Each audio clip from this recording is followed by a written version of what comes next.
My experience with the community of practice so far has been a very rich one.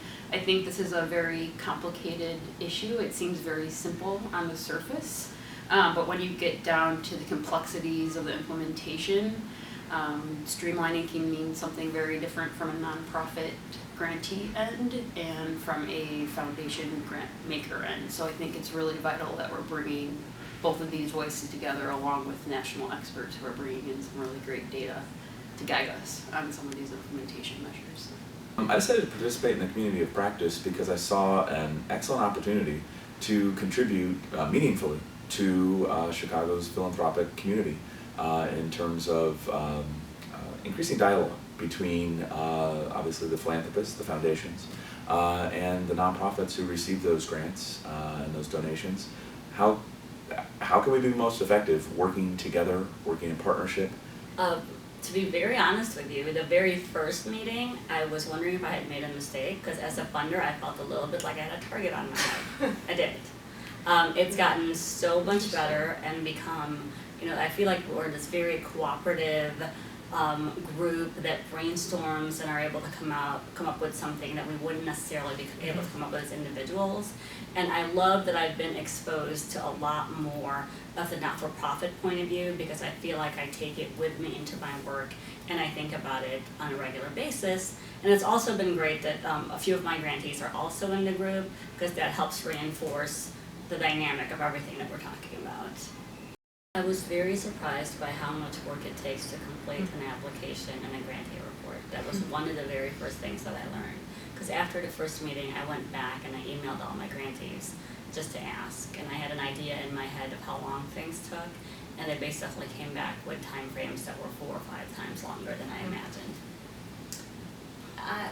What's been surprising for me is to learn also about the workload and the number of relationships and stakeholders that grant makers are navigating also while they're looking to affect change in their mission through their grant making. The other thing that's been surprising is kind of how much fun we have when we get to kind of joke around about things we would love to make happen through this communities of practice, but I'm also really excited. I feel like we're on the forefront of creating a new mode of communication in philanthropy in Chicago, and it's exciting to be a part of that.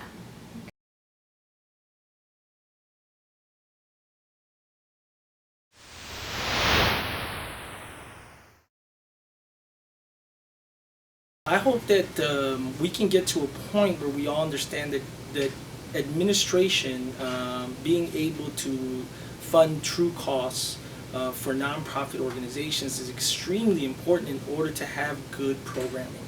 And so the programs are the most important piece, the people that we serve, filling our mission statement.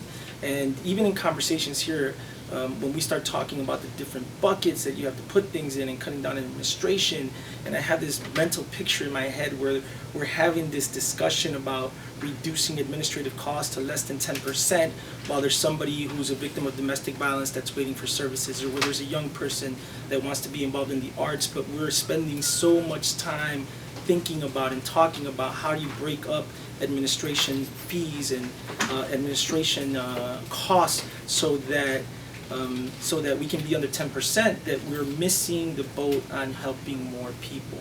And so I'm hoping that we can come to a place where everybody can see that this is extremely important in order to run great programming, and if we can put something out and educate ourselves and other people, I think that's going to be great. In the perfect world scenario, it'd be really nice to have some neutral ground between grant makers and grant seekers, and that the real cost of doing business is deeply understood on both the funder side and the grant maker side, and that nonprofits could really share what it takes to get the work done in a way that is deeply supported by the funding community and donors as individuals, foundations, government, the whole range of grant makers.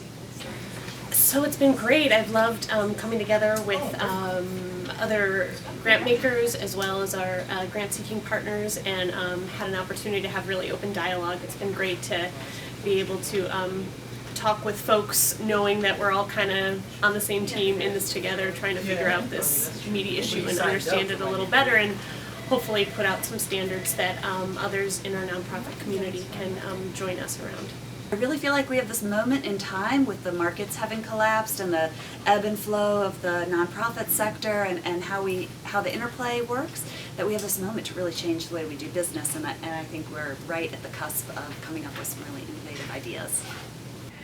As a group, I think I can almost speak for our whole entire group, I think we're really hoping to come up and out with substantive work product that we can then find a way to distribute and disseminate for wide use in the Chicago philanthropic and not-for-profit sector. I would agree with Marika, and on top of the work product that we want to create, I think I've already seen the communication start to increase. I think that there are dialogues happening both obviously in the two communities of practice, but also outside of the communities of practice about the role that philanthropy plays in Chicago and on the national and international landscape. So I think that this is the beginning of a number of great conversations that can be had, and I think we can really make our mark.